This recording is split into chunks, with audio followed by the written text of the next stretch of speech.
आऊज़ुबिल्लाहिमिनश्शैतानिर्रजीम बिस्मिल्लाहिर्रहमानिर्रहीम अस्सलामुअलैकुम वरहमतुल्लाहि वबरकातुहू। अज दी वीडियो दा आगाज़ अल्लाह पाक दे बाबरकत और सोहने नाम दे नाल करदे हां और दरूदो सलाम नबी करीम सल्लल्लाहु अलैहि वसल्लम दी ज़ाते पाक ते और आप दी आले पाक ते। मैं अपने यूट्यूब इस्लामी चैनल दे अंदर अपने सुनन वालियां नूं इस चैनल दे नाल प्यार करन वालियां नूं खुश आमदीद कहना और अल्लाह पाक दे हजूर दुआ करदा कि अल्लाह पाक सारे मुसलमानां दे हालात बेहतर फरमाए, आमीन।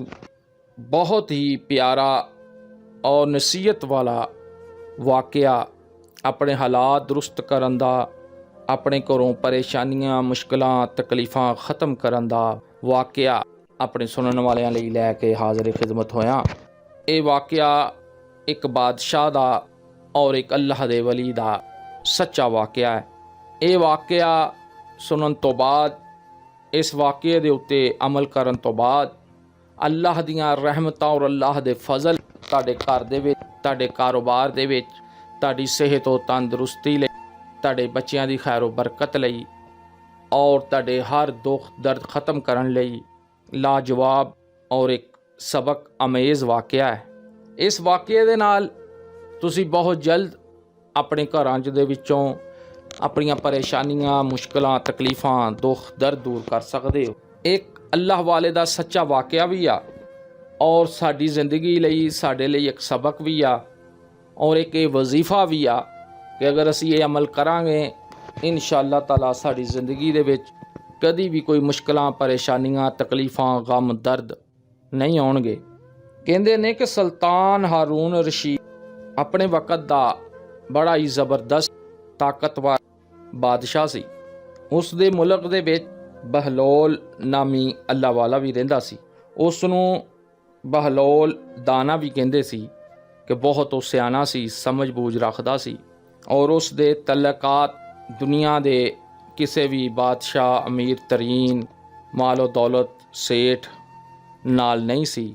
उस दे तल्लकात अल्लाह पाक दे नाल डायरैक्ट सी। उस वक़्त पत्थरां दे नाल वज़न कीता जांदा। बादशाह ने इस अल्लाह वाले नूं कहा कि तुसी बाज़ारां च जाओ, कसाइयां दे तराजू कंडे चैक करो और जिन्हां पत्थरां दे नाल ओह गोश्त तोलदे ने उन्हां दे वज़न चैक करो।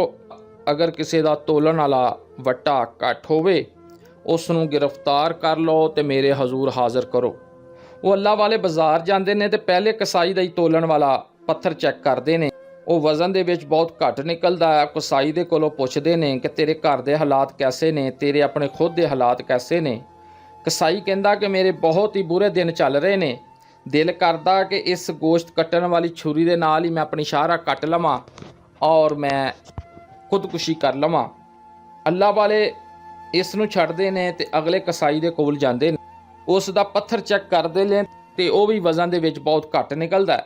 कसाई दे कोलों पुछदे ने कि तेरे हालात कैसे ने। वो कसाई कहण लगा कि काश अल्लाह ताला ने मैनूं पैदा ही ना कीता हुंदा, मैं बड़ी जिल्लत वाली जिंदगी जी रहा।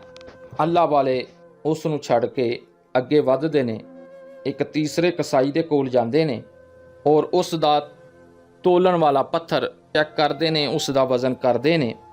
वो वज़न दे विच बिल्कुल ठीक सी, उस दा पूरा वज़न सी, बिल्कुल वो दुरुस्त सी।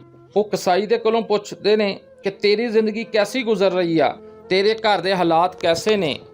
कसाई अल्लाह वाले नूं कहंदा है कि अल्लाह ताला दा लखां करोड़ां शुक्र, मैं बहुत खुश वां। अल्लाह ताला दा मेरे ते बड़ा ही करम आ, औलाद भी नेक आ, बीवी भी मेरा कहना मनदी आ, मेरा अदब करदी आ, मेरे नाल प्यार करदी आ। मेरी ज़िंदगी बहुत ही खुशगवार और अच्छी गुजर रही। अल्लाह वाले वापस दरबार दे विच हुंदे ने। सुल्तान हारून रशीद उन्हां नूं पुछदे ने कि की रिपोर्ट आ मार्केट दी। अल्लाह वाले कहंदे ने कि मैं कईयां कसाइयां दे कोल गया, उन्हां दे तोलन वाले पत्थर वज़न दे विच बहुत ही घट निकले ने। सुल्तान ने गुस्से दे नाल उन्हां नूं कहा कि फिर तुसीं उन्हां नूं गिरफ्तार करके क्यों नहीं लैके आए। अल्लाह वाले कहण लगे ने कि अल्लाह ताला उन्हां नूं खुद ही सज़ा दे रहे ने। उन्हां ते अल्लाह पाक ने दुनिया तंग करती है, ਉਹਨਾਂ ਨੂੰ ਇੱਥੇ ਲਿਆਉਣ ਦੀ ਲੋੜ ਨਹੀਂ। ਅੱਜ ਅਗਰ ਅਸੀਂ ਆਪਣੇ ਹਾਲਾਤ ਵੱਲ ਦੇਖੀਏ, ਅਸੀਂ ਵੀ ਦੁਨੀਆ ਨੂੰ ਅਪਣਾ ਲਿਆ ਵਾ, ਇਸ ਦੀ ਫਿਕਰ ਆ, ਹਰਾਮ ਹਲਾਲ ਆਖਰਤ ਦੀ ਫਿਕਰ ਹੀ ਨਹੀਂ। ਅਸੀਂ ਵੀ ਘੱਟ ਤੋਲਦੇ ਹਾਂ, ਘੱਟ ਤਨਖਾਹ ਦਿੰਦੇ ਹਾਂ, ਮਜ਼ਦੂਰ ਨੂੰ ਘੱਟ ਮਜ਼ਦੂਰੀ ਦਿੰਦੇ ਹਾਂ, ਲੋਕਾਂ ਦਾ ਹੱਕ ਖਾ ਲੈਂਦੇ ਹਾਂ, ਰਿਸ਼ਵਤ ਤਲਬ ਕਰਦੇ ਹਾਂ, ਸੂਦ ਦਾ ਲੈਣ ਦੇਣ ਕਰਦੇ ਹਾਂ, ਨਾਪ ਤੋਲ ਦੇ ਵਿੱਚ ਕਮੀ ਕਰਦੇ ਹਾਂ, ਦੁੱਧ ਦੇ ਵਿੱਚ ਪਾਣੀ ਪਾਉਂਦੇ ਹਾਂ, ਗੋਸ਼ਤ ਨੂੰ ਪਾਣੀ ਲਾਉਂਦੇ ਹਾਂ, ਹਰ ਚੀਜ਼ ਦੇ ਵਿੱਚ ਮਿਲਾਵਟ ਕਰਨਾ ਆਪਣਾ ਹੱਕ ਸਮਝਦੇ ਹਾਂ, ਪੜੋਸੀਆਂ ਦੇ ਆਪਣੇ ਹਮਸਾਇਆਂ ਦੇ ਹਕੂਕ ਦਾ ਖਿਆਲ ਨਹੀਂ ਰੱਖਦੇ, ਔਰ ਅਗਰ ਅਸੀਂ ਤਾਕਤਵਰ ਹਾਂ ਤੇ ਆਪਣੇ ਕਮਜ਼ੋਰ ਨੂੰ ਅਸੀਂ ਮਾਰਦੇ ਹਾਂ। ਇਸ ਲਈ ਅਸੀਂ ਜ਼ਲੀਲੋ ਖੁਆਰ ਹੋ ਰਹੇ ਹਾਂ, ਜ਼ਿਲਤ ਸਾਡਾ ਮੁਕੱਦਰ ਬਣ ਚੁੱਕਿਆ ਹੈ। ਅੱਲਾਹ ਤਾਲਾ ਸਾਡੇ ਹਾਲਾਤ ਤੇ ਰਹਿਮ ਫਰਮਾਏ। ਇਹ ਵਾਕਿਆ ਸਾਡੀ ਜ਼ਿੰਦਗੀ ਬਦਲਣ ਲਈ ਕਾਫੀ ਆ। ਅਗਰ ਅਸੀਂ ਅੱਲਾਹ ਦੀ ਮਖਲੂਕ ਦੇ ਨਾਲ ਇਨਸਾਫ ਕਰੀਏ, ਅੱਲਾਹ ਦੇ ਬੰਦਿਆਂ ਦੇ ਨਾਲ ਪਿਆਰ ਕਰੀਏ, ਹੱਕਦਾਰ ਨੂੰ ਪੂਰਾ ਹੱਕ ਦਈਏ, ਜਾਇਦਾਦ ਦੇ ਵਿੱਚੋਂ ਆਪਣੇ ਭੈਣ ਭਰਾਵਾਂ ਨੂੰ ਪੂਰਾ ਹਿੱਸਾ ਦਈਏ, ਨਾਪ ਤੋਲ ਦੇ ਵਿੱਚ ਕਮੀ ਨਾ ਕਰੀਏ, ਲੋਕਾਂ ਦੇ ਖਾਣ ਪੀਣ ਵਾਲੀਆਂ ਚੀਜ਼ਾਂ ਦੇ ਵਿੱਚ ਮਿਲਾਵਟ ਨਾ ਕਰੀਏ, ਤੇ ਅੱਲਾਹ ਪਾਕ ਸਾਨੂੰ ਦੁਨੀਆ ਦੇ ਉੱਤੇ ਵੀ ਔਰ ਆਖਰਤ ਦੇ ਵਿੱਚ ਵੀ ਇੱਜ਼ਤ ਦੇਣਗੇ। ਸਾਡੇ 'ਤੇ ਆਪਣੀਆਂ ਰਹਿਮਤਾਂ, ਆਪਣੇ ਫਜ਼ਲ ਔਰ ਕਰਮ ਕਰਨਗੇ। ਦੁਨੀਆ ਤੇ ਸਾਡੀ ਜ਼ਿੰਦਗੀ ਖੁਸ਼ਗਵਾਰ ਬਣਾ ਦੇਣਗੇ। ਕਬਰ ਦੇ ਵਿੱਚ ਅੱਲਾਹ ਪਾਕ ਜੰਨਤ ਦੇ ਬਾਗਾਂ ਦੇ ਵਿੱਚੋਂ ਸਾਡੇ ਲਈ ਬਾਗ ਬਣਾ ਦੇਣਗੇ, ਔਰ ਆਖਰਤ ਦੇ ਵਿੱਚ ਅੱਲਾਹ ਪਾਕ ਸਾਨੂੰ ਜੰਨਤ ਦਾ ਇਨਾਮ ਅਤਾ ਫਰਮਾਉਣ। ਸਿਰਫ ਇੱਕ ਛੋਟੇ ਜਿਹੇ ਅਮਲ ਦੇ ਨਾਲ ਦੁਆ ਕਰਦੇ ਹਾਂ ਕਿ ਜੋ ਵੀ ਖਰਾਬੀਆਂ ਸਾਡੇ ਮੁਸਲਮਾਨਾਂ ਦੇ ਵਿੱਚ ਹੈ ਨੇ, ਔਰ ਅਸੀਂ ਇਸ ਖਰਾਬੀਆਂ ਦੀ ਵਜ੍ਹਾ ਦੇ ਨਾਲ ਜ਼ਲੀਲੋ ਖਵਾਰ ਹੋ ਰਹੇ ਹਾਂ, ਅੱਲਾਹ ਪਾਕ ਸਾਨੂੰ ਹਦਾਇਤ ਅਤਾ ਫਰਮਾਏ। ਅੱਲਾਹ ਪਾਕ ਸਾਡੇ ਤੋਂ ਆਪਣੀਆਂ ਨਾਰਾਜ਼ਗੀਆਂ ਦੂਰ ਕਰ ਲਵੇ ਔਰ ਸਾਡੇ 'ਤੇ ਰਾਜ਼ੀ ਹੋ ਜਾਵੇ। ਔਰ ਸਾਡੀ ਦੁਨੀਆ ਕਿਹੜੀ ਤੰਗ ਵਾ, ਅਸੀਂ ਜ਼ਲੀਲੋ ਖਵਾਰ ਹੋ ਰਹੇ ਹਾਂ, ਕਰਜ਼ੇ ਥੱਲੇ ਆ ਰਹੇ ਹਾਂ, ਮਹਿੰਗਾਈ ਵੱਧ ਰਹੀ ਆ, ਦੁਨੀਆ ਖੁਸ਼ਹਾਲ ਵਾ, ਮੁਸਲਮਾਨ ਬੇਹਾਲ ਆ, ਜ਼ਿਲਤ ਔਰ ਰਸਵਾਈ ਦੀ ਜ਼ਿੰਦਗੀ ਗੁਜ਼ਾਰ ਰਹੇ ਨੇ। ਅੱਲਾਹ ਪਾਕ ਇਹ ਖਰਾਬੀਆਂ ਸਾਡੇ ਵਿੱਚੋਂ ख़त्म फरमा दवे। आमीन। अस्सलामु अलैकुम वरहमतुल्लाहि वबरकातुहू।